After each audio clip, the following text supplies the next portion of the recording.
شاعر کہتے ہیں پتھر کو یوں تراشا مدینہ بنا دیا، صحرا کو مسکرا کے مدینہ بنا دیا، دونوں جہاں کے پھولوں کی خوشبو نچوڑ کر، دونوں جہاں کے پھولوں کی خوشبو نچوڑ کر میرے رب نے محمد کا پسینہ بنا دیا۔ پھر شاعر کہتا ہے ہر ابتدا سے پہلے، ہر انتہا کے بعد، ہر ابتدا سے پہلے، ہر انتہا کے بعد ذات نبی بلند ہے، ذات خدا کے بعد میرے لب سل گئے ہیں۔ اس التجا کے بعد میں چاہتا بھی کس کو، شاہ انبیاء کے بعد دنیا میں سبھی لوگ ہیں احترام کے قابل، میں سبھی کو مانتا ہوں مگر مصطفیٰ کے بعد۔ پھر حضور نے جو دین اللہ سے لیا وہ سکھایا تھا صحابہ کو۔ صحابہ کرام کے لیے میں یوں کہنا چاہتا ہوں، توحید اور رسالت کی تشہیر صحابہ ہے، توحید اور رسالت کی تشہیر صحابہ ہے، سرکار کی سیرت کی تقریر صحابہ ہے، جو بار نبوت کا مدنی نے اٹھایا تھا اس بار نبوت کی شہزیر صحابہ ہے۔ ہر دو عرش پہ نورانی آقا کے وزیر ہوئے، فرش پہ مدنی کے دو مشیر صحابہ ہے۔ کفار پہ خالد نے تلواریں جو نہ توڑی، مدنی نے کہا رب کی شمشیر صحابہ ہے۔ میرے بعد کوئی ہوتا فاروق نبی ہوتا، پھر مان نبوت کی تصویر صحابہ ہے۔ جو صحابہ سے محبت کرتا ہے وہ ایک مرتبہ بآواز بلند سبحان اللہ کہے، میں آگے آپ کو کچھ اور سنانا چاہتا ہوں۔ شاعر کہتا ہے سب نبی اچھے، خلیل اچھا، کلیم اچھا ہے۔ سب نبی اچھے، خلیل اچھا، کلیم اچھا ہے، مگر ان سب سے وہ مکے کا یتیم اچھا ہے۔ آپ میری بات نہیں سمجھے؟ شاعر کہتا ہے سب نبی اچھے، خلیل اچھا، کلیم اچھا ہے، مگر ان سب سے وہ مکی کا یتیم اچھا ہے۔ دل میں ہو یاد محمد تو وہ حال اچھا ہے، بعد ہم کے گھر ہے تو محمد کا خیال اچھا ہے۔ لوگ کہتے ہیں چاند بہت ہے ہنسی، لوگ کہتے ہیں چاند بہت ہے ہنسی، ارے چاند کہتا ہے محمد کا جمال اچھا ہے۔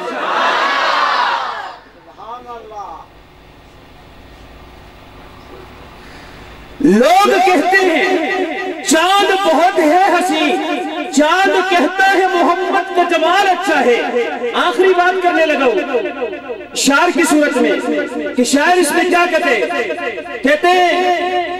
لوگ کہتے ہیں چاند بہت ہے ہنسی، چاند کہتا ہے محمد کا جمال اچھا ہے۔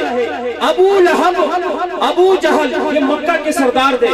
شاعر کہتے ہیں ابو لہب، ابو جہل سردار ہے لیکن ان کے مقابل میں محمد کا بلال اچھا ہے۔ واجب الاحترام قابل قدر علماء کرام، میرے دل عزیز دوستوں ساتھیوں، آج آپ کے علاقے میں ایک مرتبہ پھر برادر محترم حضرت مولانا اسد صاحب کی دعوت پر حاضری ہوئی، اور آج اس نشست کے روح رواں استاد العلماء شیخ الحدیث استادی محترم حضرت مولانا عبدالغفار صاحب دامت برکاتہم العالیہ وہ ہیں، وہ بھی عنقریب اس محفل کی زینت بننے والے ہیں۔ میں مختصر سے وقت میں اپنی حاضری لگا کر کے آپ سے اجازت چاہوں گا۔ گرامی قدر سامعین، اس محفل کا عنوان ہے عظمت قرآن۔ میں موضوع کی مناسبت سے چند باتیں آپ کی گوش گزار کر کے اجازت چاہتا ہوں۔ موضوع کا ہے عظمت قرآن۔ قرآن وہ لاجواب اور لاریب کتاب ہے، اس جیسی کتاب دنیا میں کوئی نہیں ہے۔ قرآن جیسی کتاب نہ دنیا میں ہے نہ قیامت تک، بلکہ قیامت میں بھی نہیں۔ قرآن وہ عظیم کتاب ہے، یہ صرف کتاب نہیں بلکہ اللہ کا کلام ہے۔ کلام علماء جانتے ہیں، کلام متکلم کی صفت ہوا کرتی ہے۔ کلام اس گفتگو کو کہتے ہیں جو آدمی میں باتیں کر رہا ہوں یہ میرا کلام ہے، آپ باتیں کر رہے ہیں یہ آپ کا کلام ہے۔ رب نے جو کلام کیا تھا اسے قرآن کہتے ہیں۔ قرآن کی عظمت کے لیے یہی بات کافی ہے، یہ اللہ کا کلام ہے۔ تو جب جس کی صفت ہوا کرتی ہے متکلم بھی اعلیٰ اور اس کی صفت بھی اعلیٰ، متکلم بھی لا سوال اس کی صفت بھی لا سوال ہے، لیکن میں آپ کو کسی اور طرف لے کے آنا چاہتا ہوں۔ قرآن رب کی وہ کتاب ہے، اس کو رب نے وہ خصوصیات عطا کی ہے، قرآن کو چند وہ خصوصیات ملی ہیں جو باقی کسی آسمانی کتاب کو نہیں ملی ہے، باقی کسی کتاب کے اندر نہیں پائی جاتی ہے۔ پہلی قرآن کی خصوصیت یہ ہے، یہ قرآن اللہ اور اس امت انسانیت کے درمیان ایک ربط ہے، یہ قرآن ان بندوں کے درمیان اور اللہ کے درمیان ایک واسطہ ہے، یہ قرآن ان بندوں اور اللہ کے درمیان ایک ملانے کا ذریعہ ہے۔ قرآن ہمارے اور رب کے درمیان ایک واسطہ اور ذریعہ ہے، یہ قرآن ہی ہے جو گناہگار بندے کو صاف اور صاف شفاف کر کے رب سے ملاتا ہے۔ اس قرآن سے آگے چلیے نا، اس قرآن کی دوسری خصوصیت یہ ہے، یہ قرآن جامع ہے، اس نے تمام علوم کو جمع کر کے رکھا ہے، اس کے اندر تمام علوم پائے جاتے ہیں، اس کے اندر تمام چیزیں پائی جاتی ہیں۔ آپ قرآن کو الف لام میم سے پڑھیے نا، والناس کی سین تک پڑھتے جائیے، آپ کو اس قرآن میں تمام چیزیں نظر آئیں گی، علم کلام قرآن میں نظر آئے گا، تمام فنون اس قرآن میں نظر آئیں گے، اوامر اس میں نظر آئیں گے، نواہی اس میں نظر آئیں گے، نماز کے حکم اس میں نظر آئے گا، زکوٰۃ کا حکم اس میں نظر آئے گا، احکام اس میں نظر آئیں گے، تمام چیزیں قرآن میں نظر آئیں گی۔ اس سے آگے پڑھ کے دیکھیے، انبیاء کرام بابا آدم سے لے کر کے محمد الرسول اللہ صلی اللہ علیہ وسلم تک سارے انبیاء کا ذکر قرآن میں ملے گا، آدم کا ذکر قرآن میں ملے گا، نوح کا ذکر قرآن میں ملے گا، زکریا کا ذکر قرآن میں ملے گا، شیش کا ذکر قرآن میں ملے گا، موسیٰ کا ذکر قرآن میں ملے گا، ابراہیم کا ذکر قرآن میں ملے گا، تمام انبیاء کا ذکر قرآن میں ملے گا۔ بلکہ آخری نبی کی طرف آتے نا، رسول اللہ کی طرف آتے نا، پیغمبر کی زلفوں کا ذکر واللیل قرآن میں ملے گا، پیغمبر کے چہرے کا ذکر قرآن میں ملے گا، پیغمبر کے مکے کا ذکر لا اقسم بہذا البلد قرآن میں ملے گا، پیغمبر کے مدینے کا ذکر یا اہل یثرب قرآن میں ملے گا، پیغمبر کے زمانے کا ذکر والعصر قرآن میں ملے گا۔ پھر میں کہتا ہوں جہاں یہ قرآن ہے، رب نے ہمیں اپنے درمیان واسطے کے لیے جو کتاب دی ہے اسے قرآن کہتے ہیں، اس کتاب کو سمجھانے کے لیے جو نبی دیا ہے اسے صاحب قرآن کہتے ہیں۔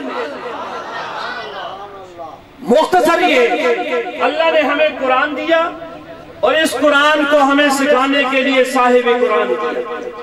اگر آپ دیکھیں یہ قرآن ہے، میں اپنے شوق میں کہنا چاہتا ہوں یہ قرآن ہے، وہ صاحب قرآن ہے۔ اس قرآن کو دیکھو، اس کی زلفیں کالی، اس کی سطریں کالی نظر آتی ہے، اس قرآن کو دیکھو تو اس کی زلفیں کالی نظر آتی ہے۔ اس قرآن کو دیکھو، جو کچھ اس قرآن میں ہے وہ صاحب قرآن میں نظر آتا ہے، جو چیزیں اس قرآن کے اندر ہیں وہ صاحب قرآن میں نظر آتی ہیں۔ میں نے کہا وہ کیسے؟ کہا قرآن کو کھول کے دیکھیے نا، اگر اس قرآن کے اندر سطریں کالی نظر آتی ہے، اس صاحب قرآن کے زلفیں کالی نظر آتی ہے۔ اس قرآن میں وضحا ملتا ہے، اس قرآن میں چہرہ مصطفیٰ ملتا ہے، اس قرآن میں لا اقسم بہذا البلد ملتا ہے، اس قرآن میں شہر مصطفیٰ ملتا ہے، اس قرآن میں اگر علم نشرح لکا صدرک ملتا ہے، اس قرآن میں سیرہ مصطفیٰ ملتا ہے۔ پھر میں یہ کہتا ہوں یہ بھی قرآن ہے، وہ بھی قرآن ہے، فرق یہ ہے یہ قرآن اپنا تعارف پاروں سے کرتا ہے، وہ قرآن اپنا تعارف یاروں سے کرتا ہے۔ یہ قرآن بھی تعارف کرتا ہے، وہ قرآن بھی تعارف کرتا ہے۔ اس کے تعارف کو دیکھو تو اس کے پارے نظر آتے ہیں، اس کے تعارف کو دیکھو تو اس کی یار نظر آتے ہیں۔ اس قرآن کو دیکھو، آپ قرآن کو کھولیے نا، قرآن میں پہلی سورۃ الفاتحہ ہم پڑھتے ہیں، اس قرآن کو سورہ فاتحہ پڑھتے ہیں توحید نظر آتی ہے، اور اس قرآن صاحب قرآن کی اس سورت کو دیکھتے ہیں تو ہمیں بلال تڑپتا ہوئے نظر آتا ہے۔ اس قرآن کو دیکھتے ہیں، اس میں سورۃ البقرہ نظر آتی ہے جس میں یہودیت پر رد ہے۔ اس قرآن کو دیکھتے ہیں تو میں عبداللہ بن سلام نظر آتے ہیں۔ اس قرآن کو دیکھتے ہیں، اس قرآن میں سورہ آل عمران ہے جس میں عیسائیت پر رد ہے۔ اس قرآن کو دیکھتے ہیں، اس صاحب قرآن کو دیکھتے ہیں، ہمیں سلمان فارسی نظر آتے ہیں۔ اس قرآن کو دیکھتے ہیں، اس میں سورۃ النساء نظر آتی ہے جس میں عورتوں کے مسائل ہے۔ اس قرآن کو دیکھتے ہیں، ہمیں عائشہ صدیقہ نظر آتی ہے جس کے پاس عورتوں کے مسائل ہے۔ اس قرآن کو دیکھتے ہیں، اس قرآن میں ہمیں سورۃ الانفال نظر آتی ہے۔ اس قرآن کو دیکھتے ہیں، ہمیں عثمان بن عفان نظر آتے ہیں۔ اس قرآن کو دیکھتے ہیں، اس قرآن میں ہمیں سورۃ التوبہ نظر آتی ہے، بہادری نظر آتی ہے۔ اس قرآن کو دیکھتے ہیں، علی المرتضیٰ نظر آتے ہیں۔ یہ قرآن بھی اعلیٰ، وہ صاحب قرآن بھی اعلیٰ، یہ بھی عصمت والا، وہ بھی عصمت والا، یہ بھی شان والا، وہ بھی شان والا، یہ بھی مقام والا، وہ بھی مقام والا، یہ بھی اچھا، وہ بھی اچھا۔ فرق صرف اتنا ہے، یہ قرآن اپنا تعارف پاروں سے کرتا ہے، وہ قرآن اپنا تعارف یاروں سے کرتا ہے۔ میرے دوستو، اس قرآن کو سمجھنے کے لیے جہاں پر قاری کی ضرورت پڑتی ہے، اس قرآن کو سمجھنے کے لیے نبی کے یاروں کی ضرورت پڑے۔ اس قرآن کو سمجھنے کے لیے جہاں پر تمہیں ایک مدرس کی ضرورت پڑتی ہے، عالم کی ضرورت پڑتی ہے، قاری کی، اس قرآن کو سمجھنے کے لیے نبی کے یاروں کی ضرورت پڑتی ہے۔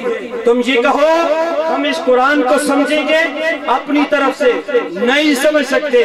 اس کو ہم سمجھیں گے اپنی طرف سے، اللہ کی قسم نہیں سمجھ سکتے۔ اس قرآن کو سمجھنے کے لیے چہرہ سینہ مصطفیٰ دیکھنا پڑے گا، اس قرآن کو سمجھنے کے لیے یاران مصطفیٰ کو دیکھنا پڑے گا۔ یہ قرآن بھی اعلیٰ، وہ قرآن بھی اعلیٰ۔ وقت مختصر ہے ورنہ بھی آپ کو تفصیل سے بتاتا، ایک ایک چیز بتاتا جو اس قرآن کے اندر موجود ہے، وہ صاحب قرآن کے اندر بھی موجود ہے۔ اس قرآن کو الف لام میم کی الف سے لے کر کے والناس کی سین تک پڑھو تو تمہیں قرآن کے اندر جو چیزیں ملیں گی اس محمد کی میم سے لے کر کے، بلکہ ابو بکر کی الف سے لے کر کے وہ حضرت علی کی یا تک پڑھ لو، تمہیں وہ ساری چیزیں وہاں پر نظر آئیں گی۔ آخری بات، اس قرآن تلاوت کے خطبے میں نے ایک آیت پڑھی تھی، الف لام میم ذالک الکتاب۔ الف لام میم اس کا معنی مفسرین کرام کرتے ہیں اللہ عالم بالمرادی، یہ حروف مقطعات ہیں، لیکن بعض اہل ذوق نے اس کا ترجمہ کیا۔ ترجمہ کیا کیا؟ اپنے ذوق کے اعتبار سے کہتے ہیں اللہ نے یہاں پر 3 قسمیں اٹھائی۔ ربا کون سی قسم اٹھائی؟ فرمایا الف، اللہ کہتے ہیں میری الوہیت کی قسم ہے، لام جبریل کی صداقت کی قسم ہے، میم محمد کی عظمت کی قسم ہے۔ اللہ فرماتے ہیں الف میری الوہیت کی قسم، لام جبریل کی صداقت کی قسم ہے، میم محمد کی عظمت کی قسم ہے۔ ذالک الکتاب، یہ وہ کتاب ہے لا ریب فیہ، اس کے اندر کوئی شک ہی موجود نہیں۔